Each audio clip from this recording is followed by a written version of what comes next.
Hello, good morning, good afternoon, good evening, whatever time of day it is when you're watching or listening to this. This is Carter and Moore, off script and on side. It's a new podcast in which we look at the stories, the passion, and the power that drives women in sport. I'm Brian Moore. I used to play rugby for England in the British Lions, and now I just write and talk about it. But today we're focusing on the 2025 Women's World Cup. And I'm Jim Carter. I'm an ex-butler. I'm an actor, in fact, and a sports fan. And it's my great pleasure today to introduce our wonderful guest. She was one of the notorious Richmond Four. She co-founded the 1991 Women's World Cup, and now she's the president of the Rugby Football Union. That's me stuttering because I didn't want to say RFU, in case you didn't know what that meant. So please welcome Deborah Griffin, OBE. Thank you for having me. Yes, brilliant. Pleasure. Great to have you. Shall we start with today, with the Rugby World Cup, and move back? What do you think? No, I think we ought to move back first. Because All the best stories are there. it will show how far it's come. Yeah. You know, in 20 odd years, just 20 odd years. This story is scarcely believable. I mean, when you hear it, I tell you what, when as Deborah tells us about it, just put yourself in their position and think, if someone said to you, just do that, how the hell would you go about it? You're talking about getting the 91 World Cup. Women's World Cup, 91. Yeah. And to set it in a bit of context, the first Men's World Cup, I think... Was it 87? Only 4 years earlier. Yeah, and there was a 91 World Cup in this country as well, in England. Right. And 4 women just decided, well, why can't we have one? So, Deborah, we've talked all over you at the You moment. have, Now you we're have. going to You've turn told this the over to you. Yeah, so I started playing in 78, got to get them around the right way. And that was really probably the first game of the modern era, is what I liked, women's game of the modern era. And I just loved it. I thought it was the best thing I'd ever done. So I then encouraged lots of other people we all encouraged other teams to get up, other universities. We then formed the WRFU, Women's Rugby Football Union, in 83. And that was done really so we could get better fixtures, look at insurers and things like that. And I was a member of that right the way through, doing various things, treasuring, press and publicity and those sorts of things. And Richmond went on tour to New Zealand in 1987. So I think we were probably the first women's, at least from England, to go over there. And they were, we saw what was happening there. We'd also had a few internationals and things like that. So there was going to be a big club festival in Canterbury. And they were going to have a few international sides as well in the following year.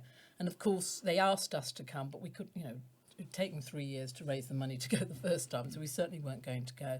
And I don't think any other English sides. And I came back and I just thought, hang on, we need to get together. We need to bring all the countries together. So I wrote a paper for the WRFU.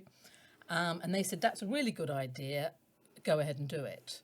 Off you go. Off you go and do it. Are you going to help? No. No, well, they did. They were very helpful. right, They were all volunteers. Yeah. So, they really... What did the RFU say about this? That's a I rugby don't think we football- asked them. We didn't ask them. Because you knew what they'd say? No, I just think we were in our late 20s. We'd been doing this throughout our 20s. There wasn't the internet or Googling or anything like that. So we sort of knew that there was an RFU, but we didn't have anything to do with it. And that's the governing body. That's the governing body. Yeah. So I suppose we just got on and did it. And I thought, well, how am I going to do this? And I looked to my club mates at Richmond, and there were 3 women who all had different skills, and I knew were doers and were people who would get on and help and do it. So I asked them if they would form this very small committee of 4, and we got on to do it. So we had no money.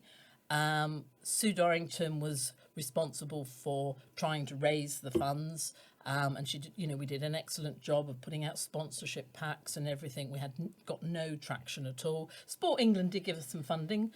I think it was about £10,000. We then took on a sponsorship agent, but they didn't get us any money either. That wasn't down to the efforts they put in, but just it was, it's difficult enough for women's sport now to get Yeah. funding. Yeah, Back then when we were nascent, we only like in 1990, I think we had 90 sides in England and Wales, and half of those were university sides. So it's really small. Alice Cooper was really good on the publicity side. Alice Cooper. Not that Alice Cooper. In fact, Where have we gone? can I now call her Alice D. Cooper? Yeah. Right, okay, Yeah. yes. To differentiate. She was brilliant. She was a journalist. She wrote, and so we took her on to do the press, the publicity, and all of those sides. Mary Forsyth, like myself, was an accountant, but I was going to do the logistical side of it, and so Mary took on the funding of it. And we just set out, what do we have to do? Literally almost. We didn't have spreadsheets, but it would have been largely a spreadsheet, a list of things that we had to do, divided them up. We used to meet in the morning because we were all working. We used to meet in Mary's offices, 7 o'clock in the morning. So would you just send the invites out to the internationals? Yeah, well, we had to find. We didn't know who they were. Now we had we had played France. Yeah. We knew the US had a team. They'd been over. Yep. We played Holland. We played Sweden. That was probably about. Oh, in Italy, we'd played Italy as well. So we knew So they you had some contacts. We had there, some yeah. contacts, and we just then sent off faxes. There wasn't any email, and most of those have got nothing on them anymore. I've got I had a whole lever arch file of plain paper because fax, for those newer listeners, fades over time. I just sent off a note, say, to the Japanese Rugby Union. I don't know how we even got their addresses, and said, "Have you got any women? Can you send a team?" But how many teams did you So get? we had 12. 12 So international. Japan did send a team. And did they pay their own way? Could you pay for them? How, Well, what we started off on the premises that they would have to pay to get here. But we wanted to pay for their accommodation, and their food and transport while they were here. And it was only going to be very basic, university type accommodation. And that's what we went after. But it came, so this was throughout 1990, and the tournament was scheduled for April 91, 6 months before the men's one was going to be held. And in the January, we realised we weren't going to get any funds. So we wrote to all the teams, faxed them again, and said, "Look, we're really sorry. We've tried our best. We can't do that. So it looks like we're going to have to call a halt to this." And apart from the French, who didn't reply to anything, everybody... You've never been able to trust the French in anything. So. We only Steady, knew they were Brad. coming 3 weeks before the tournament. Everybody wrote back and said, "We're still coming. We'll pay for Wow. it." That was how much people wanted to be there. brilliant. It was so... 4 of you on a kitchen table. I mean, it became more. I mean, we had a lot more volunteers, Sure, but around the you were the event. We had, driving there force. were volunteer team managers and match managers, and people selling the merchandise. All of these things, so there was a bigger, wider audience, but it was basically the 4 of us driving it. So you played at Twickenham in front of 50,000. Oh yeah, sorry, I'm not there. So where did it happen? So when I set off trying to work out what we were going to do, I wanted to play it in somewhere that had a rugby focus, that wasn't a football town per se. They had to obviously have university accommodation and have a good network of clubs. So I wrote and went to Leicester, Bristol, I think there was one other, and Cardiff, because the WRFU was Wales and England and Scotland in theory, although there wasn't really many Scottish sides at the time. And, they were lovely in Bristol and Leicester, but when we went down to Cardiff, it wasn't just the union or the club. Well, it was the union, it was the club. They got the city in, the county council, Sport Wales, but I think they were called something else then. They all were behind it. And that made a huge difference, So they said, "Oh, look, we'll organise the opening ceremony." I mean, that in itself is, massive. We'll do a dinner at the end. We'll do this, we'll do that. So it suddenly, that was the obvious place to go because not And it only was in the culture and that. yeah, it's in the heartland culture. of rugby, And you know, I found out that at the time they were looking at tourism, and the whole city was looking at tourism, and realised that the thing that they would get people to come to Cardiff for was sports tourism. So we were a little bit of the guinea pigs on that. Can you tell us about the Russians? Because this is My mind boggles to think Yeah. of the Russians coming, Russian women coming here to play rugby in 1991 is an amazing thought. It is, and yeah. So they were in, you know, quite from the beginning, and they wanted to come and everything. Obviously, it was difficult to speak to them in many ways. It had to go through translators and things. But they said they would come in, and they turned up at Heathrow Airport like the day before and said, "We're here." And they had no transport or anything. So we'd been, I think Ford loaned us some vans for the duration of the tournament. So some of our volunteers, plus Carol Isherwood, who was playing for England, got in the vans and drove up to Heathrow to bring them back. And of course, they all had these huge bags, and they were quite huge women as well. And they all had these huge bags. And the reason they had so much is because they couldn't take money out of Russia. So they didn't have any money to pay for anything. So they had all these little Russian dolls, a lot of cucumbers, still don't know what that was all about, and vodka.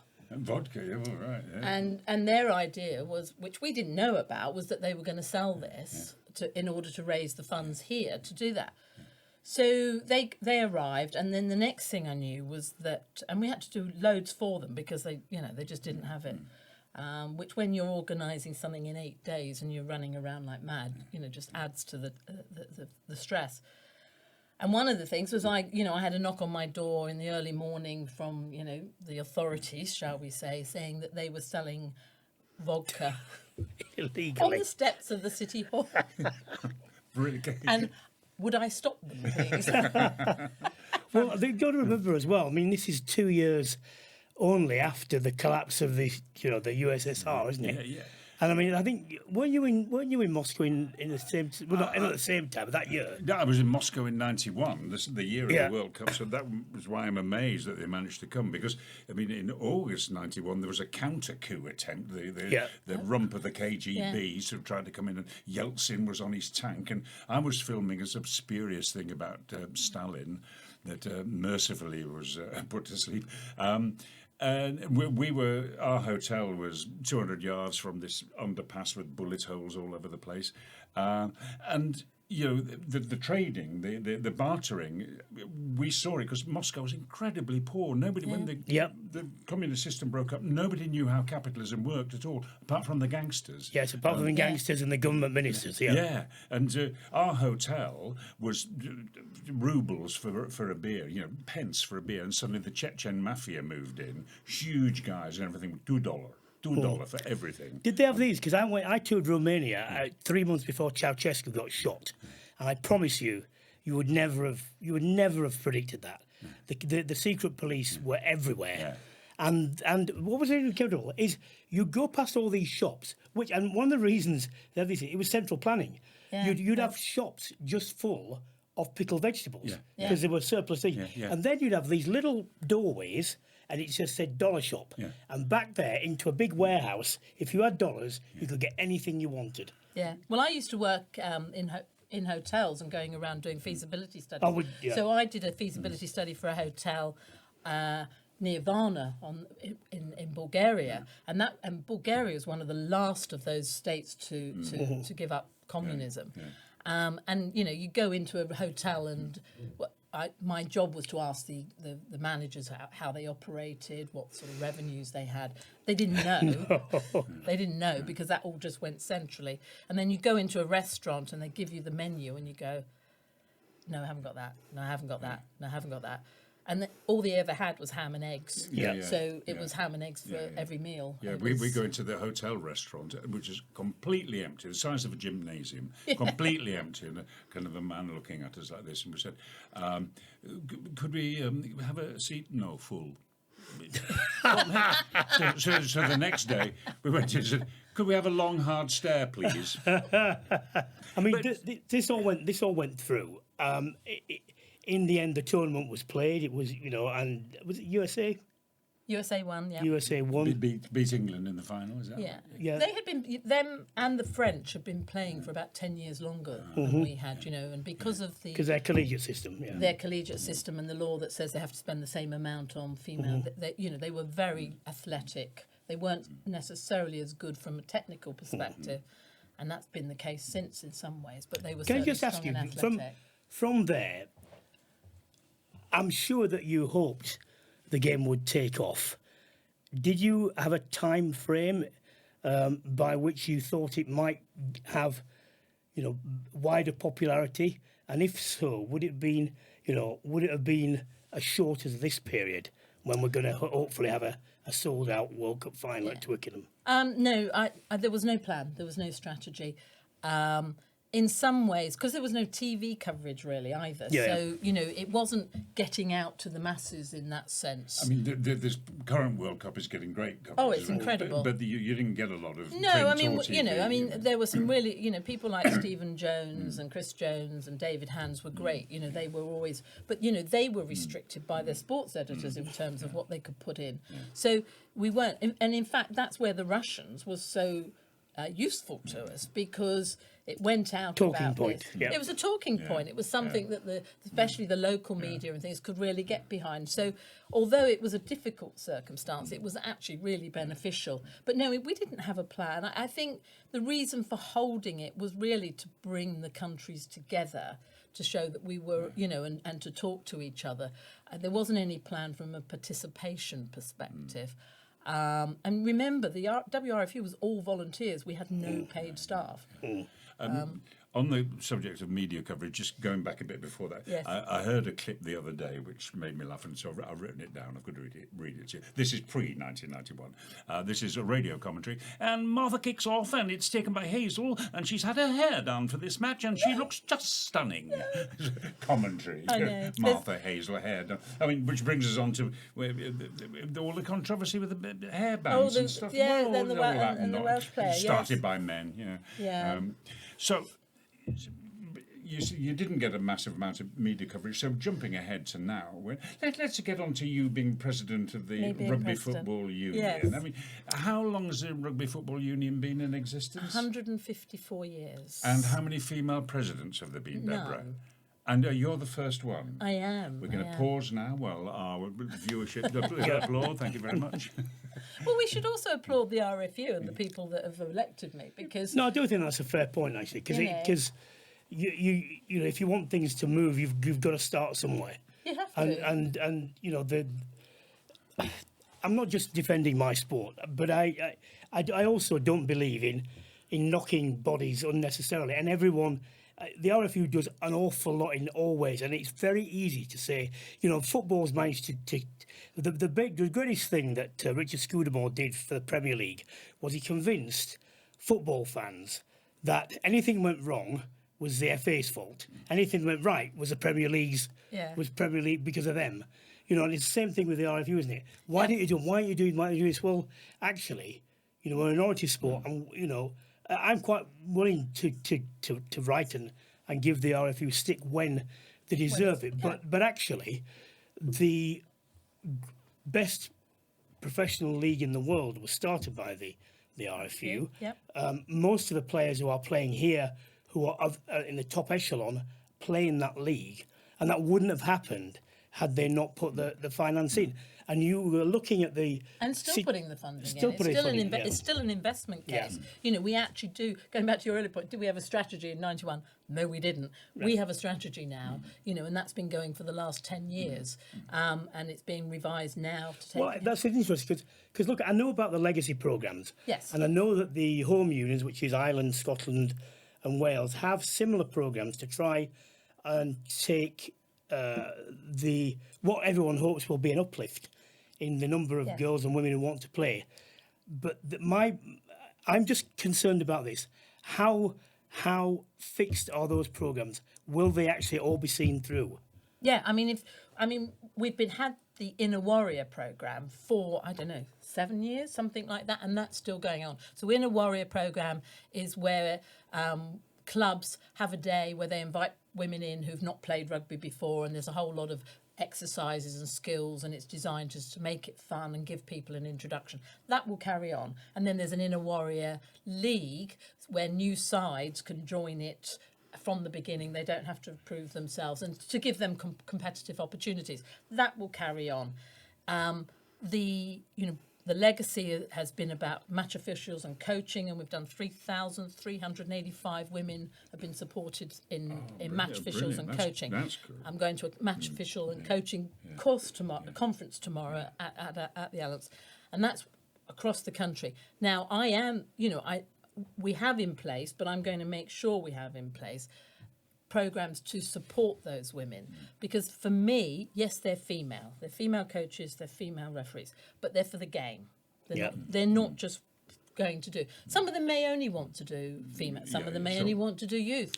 But if they want to be able to grow and coach, it would actually be very beneficial for them to do both. Yes, because you see different speeds, different collision rates, and so we have to support them to be able to do that, and that's infrastructure for the game, not just for the women's game. That's for the game as a whole. So there's all those sorts of programs. The money that we're spending, I think about 4 million has gone to our clubs for changing rooms, toilets, social spaces. We're really lucky in England and the rest of the British Isles to have a network of fabulous clubs. Most of them have got their own clubhouses and their own pitches and things like that. But, some of them were built a little bit of time ago. On Friday, I went up to Enfield Ignatians and opened their new changing rooms, £100,000 grant from the Legacy Fund. So they used to have 4 changing rooms, 2 quite small, and 1 set of showers, right? Now they've got 4 changing rooms, each with their own showers and toilets. It's interesting. I've opened lots of toilets this year, new toilets. So is this your... Tell me about your my job. job. As president. You're president for a year, is that right? Yes, that's right. Are you opening changing rooms all the time? What are you doing? It's actually like a 4-year term, because junior vice, senior vice, then you're president, then you're immediate past president. We work as a team. We've had a meeting this morning making sure that, all the events and that.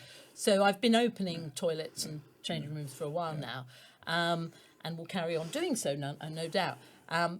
And talking at dinners, at lunches and things. In your presidential year, you also chair council, so you're very much part of the governing body structure. You attend board meetings so that you've got that link as well. So there is a more administrative and responsibility in your presidential year. Now, you said, if I can just flip back a little bit, the Inner Warriors program, you said so women could come along. So is that open to women? So you're saying you can enter this sport at any level. You don't have to enter it as a kid. You're encouraging women who might think, I'm too old to start playing, because you can play for fun. You don't have to have international. I mean, one of our aims with this World Cup Legacy campaign has been under 12s, but that's not to ignore the fact that we want more women and girls. So yes, I think in times gone by, most women started at university. We've now got, and it was quite a long time before we had youth girls. And girls even doing minis rugby, but they're still joining at all ages. And I think the coaches and things are used to bringing in women who haven't necessarily played before. I would hope, or I wish, that the men's game and coaches did the same, and some of them do. But they probably wouldn't come in such large numbers. But when you have a World Cup, when people see that, people go, "Yeah, I like that." I mean, the biggest thing I think there's been a jump in girls rugby. I think the next big jump will come. But the thing is, you need a critical mass. Yes. You have to have a certain number of players available to make a squad, to compete through a season and not drop out, and they need to be close enough to other teams within the area to have meaningful fixtures. And this is why the bands in girls rugby go up in 2-year bits. Now, when you've got enough to do each year, like the boys, it will take off again.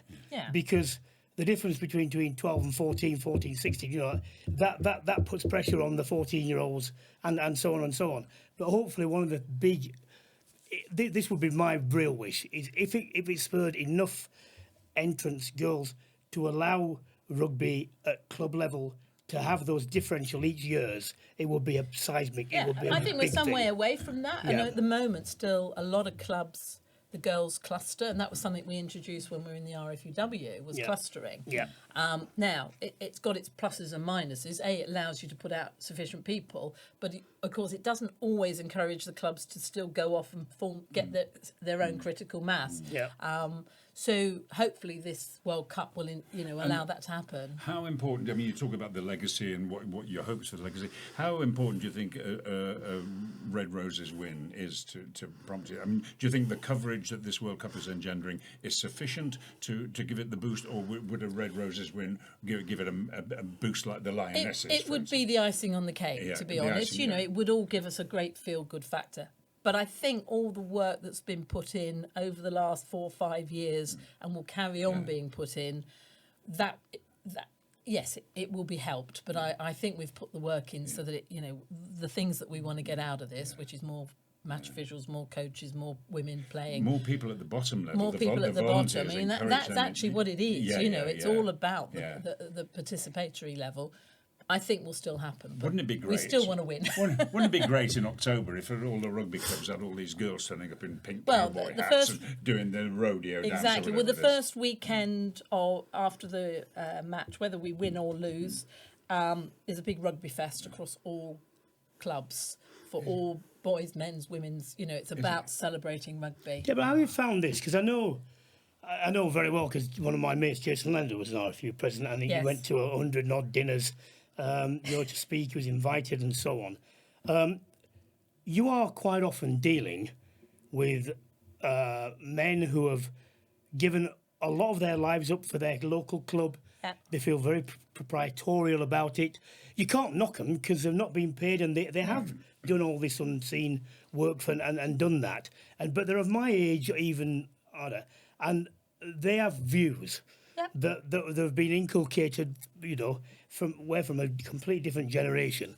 How difficult has it been to persuade some people? Because I've always had very clear, and I've been writing this for many years now, saying the success of rugby in general, including boys and men's rugby, in the medium and long run, will depend on developing the women's game. Not just because the numbers are there, it's because of the attitude of mums. If you don't think that mums have a direct influence on where their boys and girls, what sports they play, and there are lots of different sports to play, and if you get the best way to counteract stories about, and there are concerns about concussion, but they're not as bad as people would believe, and so on. Particularly in the community game. Particularly in the community game, the best way is to have mums who said, "No, I've played, or my daughters have played," and that encourages. You can pull charts out, and say statistically you can prove this. People don't listen, but to have that. So I think have they understood this? The male chairman. Most. I mean, you're always going to get the few, but most have. There's an awful lot of female chairmen coming through, secretaries, treasurers. There's more and more. Some of them have played, some of them haven't played. They just love the game and they want to do things. I think that if you see a club where they appreciate that it's more members, we've had it's been more difficult for the male adult game for the last 5-6 years, particularly with COVID, to keep the numbers up. But you can, if you have a women's team and you've suddenly got 20 extra members, you've got another day of bar profits, on a Sunday. Those sorts of things. The money talks, unfortunately, and it makes a difference to people. Plus, you get more volunteers coming through. As you say, they're more likely to bring their kids along to minis and youth as well. So I see very integrated, very successful clubs which are providing rugby across the park, even walking rugby for those of us too old to, run around anymore. Those are the successful clubs. Is every club successful? No. Some are still having to do, and I think we need to do more around the governance as well of clubs. I think it's really interesting. If you haven't lived it, you don't know it. No. So like with men, they think they're doing the right thing, but they don't know what it's like to be a woman coming into a room where it's all men. They don't know that, so they don't change the system, they don't change the processes, they don't change the governance to make sure that it's more open and more acceptable to women. And I think we need to do more to show some clubs what a successful club looks like. And I think that's probably true in many sports. I think in cricket it's very true. I mean, I'm connected with an amateur cricket club, and I know recently, there was a big report on equality, diversity, and inclusion. A really well argued report.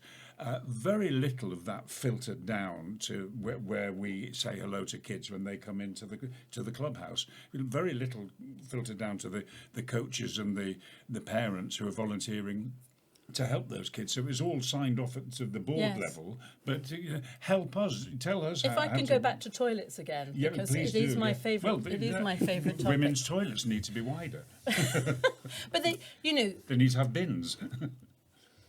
I went down to a club and opened their toilets early this year, and they said, what's really amazing, they said, is now we've got really nice women's toilets. We're getting far more corporate business meetings, wakes and things like that. And you go, weddings and you go, well, isn't that a surprise? And yet they wouldn't have thought beforehand by looking at the toilets, which were a little bit manky. They just think, oh, that's just for the women. They don't really think about it now. It's money. Now it's money coming into the club. It becomes far more important to make sure that you've got those. So it's that sort of not thinking about it that we need to change. Sure. Blimey. Well, but the future's rosy. The future's good, isn't it? I mean, we're halfway, as we're recording this, we're halfway through. We've just finished the group stages of the World Cup. The feel-good factor I'm detecting is very strong. The scenes we see, Brighton looked like a festival town. It was amazing. It was amazing. So the fan zone. I went through on Saturday and Sunday. Went through the fan zone, and it was spectacular. And the whole thing has been joyous. I think that's the word that most people are using. And that's a good word in sport. Joy. It is. It's joyous. Yeah. And when you look at the crowds and you see families. I'd be interested to know the split between male and female, because I think it's quite even. I would think it's about 60-40. Yeah. Whereas generally it's about 80-20. Yeah. 60 women, 40 men. The Alliance was built for 10% women. Was it? Yeah. That's why I think it's probably... Yeah. But, so it's... What I do say about the game is that it's marketing rugby. Yeah. Yeah, obviously we've got our...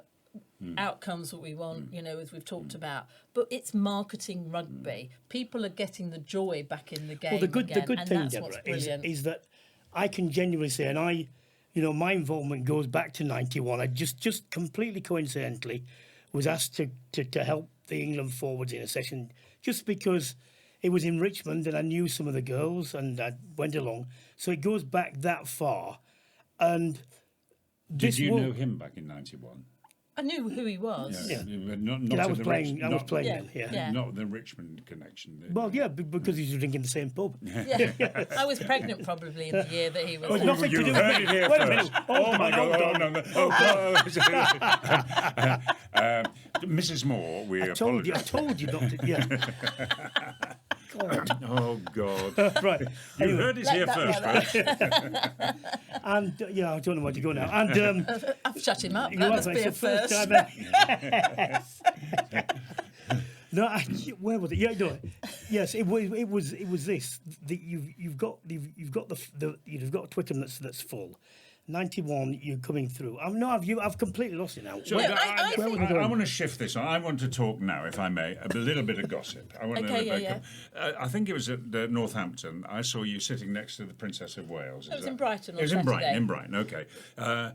Is she a rugby fan? Come on. She's a sports fan. Yeah, she loves sports. Yeah. She wants all of her kids to try as many sports as possible. She was engaging. She was interested. She was delightful company. But then you were slung out at half-time and Marley Packer took your place. I thought, now that's not right for the president. No, it was all planned. And Jonathan Webb went one side, the other, because we had Zoe Aldcroft came in as well. Yeah. It was all planned. Yeah. And I think it was nice. She was there. She arrived 20 minutes before the game. Afterwards, she went down to the England change room. She also spoke to the Australians. and then she was off, you know. So but- she wanted to have some of those I conversations. bet that's more and of a fun day than and opening that- a factory well, that God, makes yeah, you know. tractors, you know. So, I've now recovered. I remember what my point was. I remember what my point was. It was this. Okay. It was this. Throughout the years Is of it the world. interesting? Well, no, it probably isn't actually.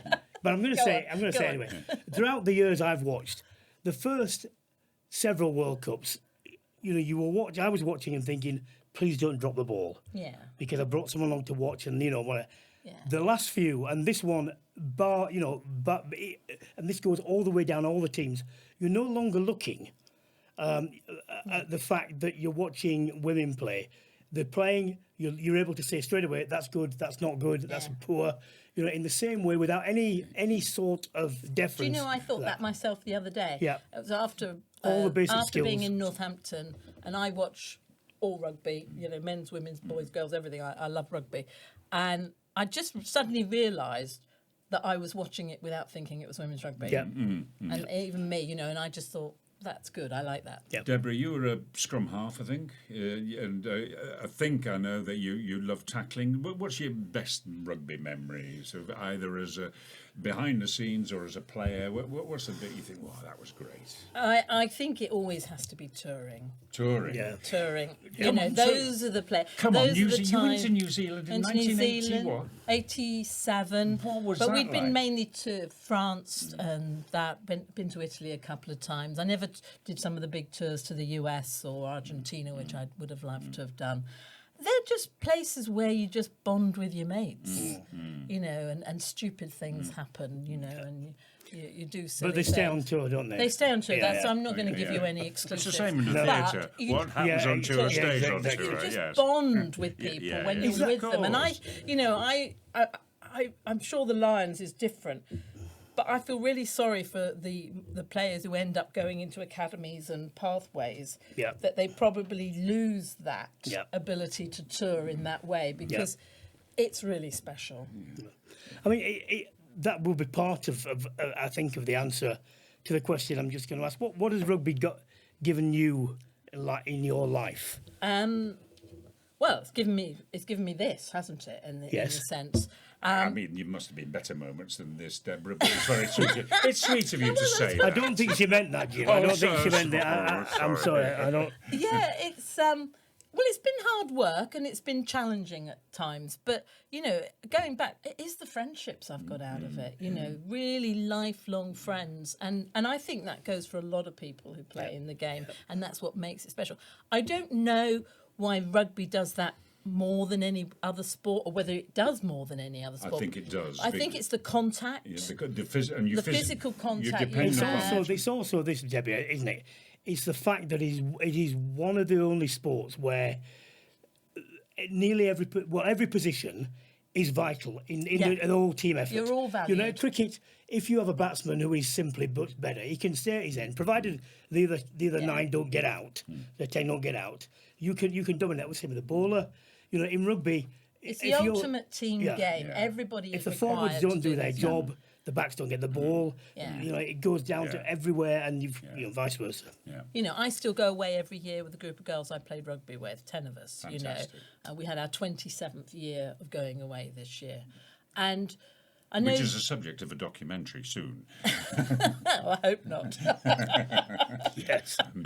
But, you know, it is that. It is those friendships, that support, you know. Shit happens in your life, but, you know, you've got mates there who will back you up, look after you. And that's, you know, that's brilliant. Deborah, I just want to say, to meet you, a mover and a shaker in the game, somebody who's got in right there at the beginning, and I don't know Still how. moving and shaking. Still moving and shaking, especially on tour. It's I'm been- known as the dancing president because I love dancing. So I always, yeah. God. Okay. Did Bill Beaumont do any of that? Jason Leonard? Jason certainly didn't. No, he was. It's been a delight to meet you. Thank you very you. much for joining us today on our podcast. It's been a pleasure, and I hope you've all enjoyed watching. Brian, have you any last words to say? No last words. Just say thank you very much. Just make sure all these things go through. 'Cause I'm they're really doing my best. Good. Doing my best. Carry on watching the Women's Rugby World Cup. Enjoy it, and thank you for joining us today. We're Carlton Moore. off script and on side, and we'll see you next time.